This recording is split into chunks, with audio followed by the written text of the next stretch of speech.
Live on Channel 5. This is the 10 o'clock news with Deborah Norville. Coming out revealing secret negotiation between the Nazis and the Zionists in 1933, which allowed German Jews and their assets to go to Palestine. Rich Samuels joins us tonight with the story of the controversy behind the book and the author's struggle to write it. Rich? Deborah, with the rise of Adolf Hitler to power in the spring of 1933, the Jews of the world were faced with a dilemma.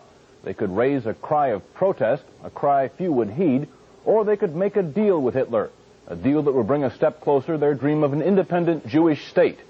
The choice they made was difficult and agonizing. This new book describes that choice. The book is called The Transfer Agreement.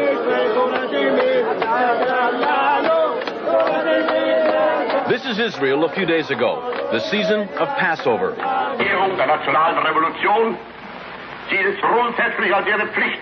And this is Germany 51 years ago, the blossoming of Adolf Hitler's springtime. A key factor in the vitality of today's Israel, the book's author argues, was an agreement reached in 1933 between a group of Zionists and the man who would later try to kill every living Jew. The great irony is that Adolf Hitler became the chief economic sponsor of the State of Israel. It will be an argument against, and a wrong argument against Zionists. Some who lived through those times fear the response to this book. The parents of the author feared its very writing.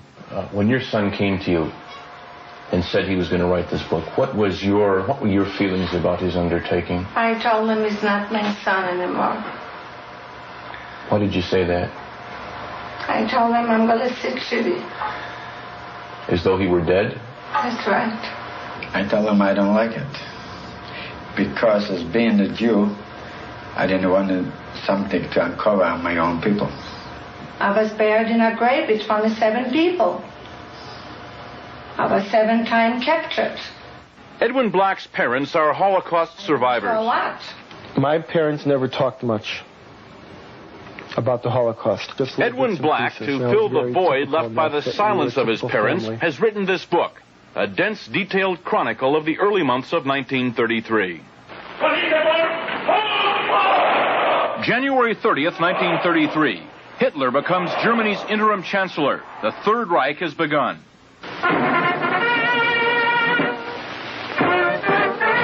But in this country, on March 4th, attention is diverted by the inauguration of Franklin Delano Roosevelt. More power to you, President Roosevelt. The entire country's behind you, thrilled with hope and patriotism. But ominous headlines tell what's already happening to the Jews of Germany. The protest of American Jews was heard almost immediately. It was based on only the sparsest of press reports, and nowhere was that protest more vocal than here in New York City. All creeds, local and national organizations, and labor parties are joining this gigantic demonstration passing through famous Washington Arch. Rabbi Stephen S. Wise, honorary president of the American Jewish Congress, leads the procession down Fifth Avenue on foot. Father arranged for the first great mass meeting at Madison Square Garden to protest Hitlerism. He felt that when freedom was threatened, silence condoned oppression always. Thousands who waited hours behind police lines rushed forward as the doors of Madison Square Garden are open. Jews and Gentiles join in the race for seats, and 22,000 of them get in. I was a young kid then, you see, as a teenager. And I belonged to a Zionist youth group. And we were all summoned to go to that rally. Well, it was a very agitated crowd. Many Yiddish speaking, a few English speaking. Rabbi Wise mounted an appeal to the Jewish people to do something to save Jewish honor. Most of the important, well-established Jews were very angry at him, said this was sensationalism, and that if anything happened to the Jews in Germany, the blood of the Jews would be on his head. Dr. Stephen S. Wise, rabbi of the Free Synagogue and a national leader of liberal thought, speaks in behalf of the Jews of the United States. This is not a Jewish meeting. This is the conscience of America making itself felt.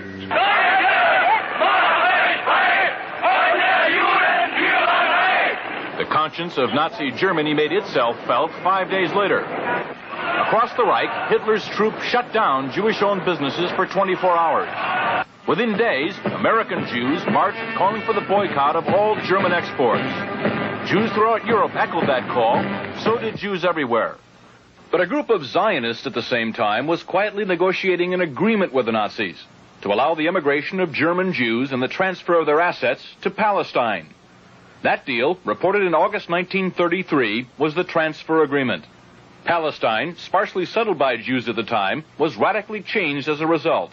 I lived in Palestine from 1933 to 1936, and we saw every week transports of German Jews coming to settle in Palestine. And many new professions were introduced by them into the country, and they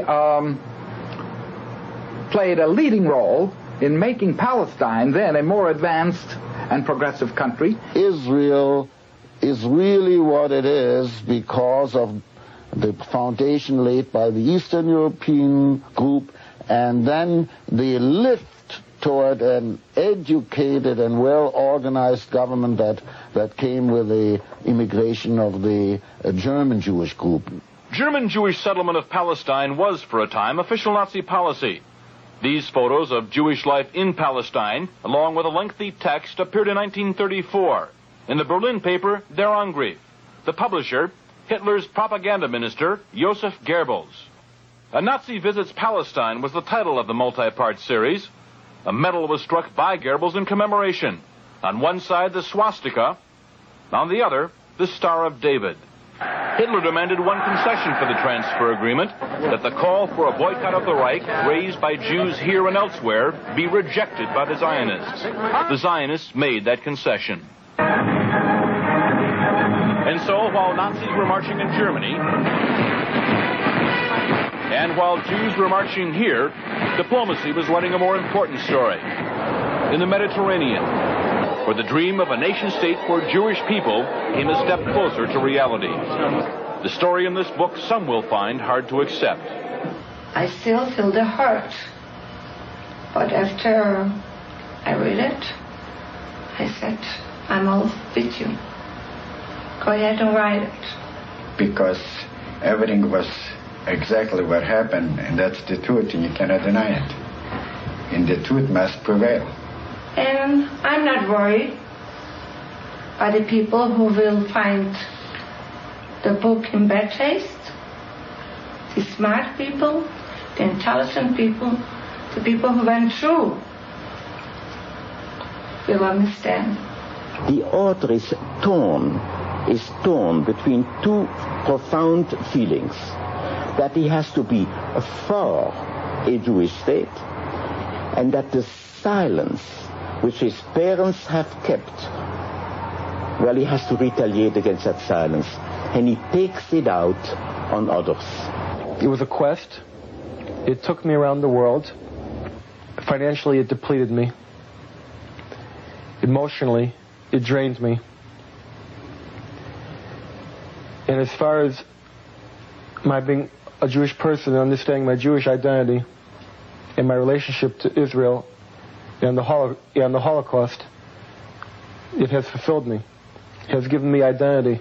That he tries to exorcise his own demons by creating ghosts to visit the nights of others is really a very personal drama. And my only hope is that he will not damage the people, the state, and the brethren and sisters who we proclaimed to cherish. Did you find what you wanted to know? Yes, I know what happened, and I know why.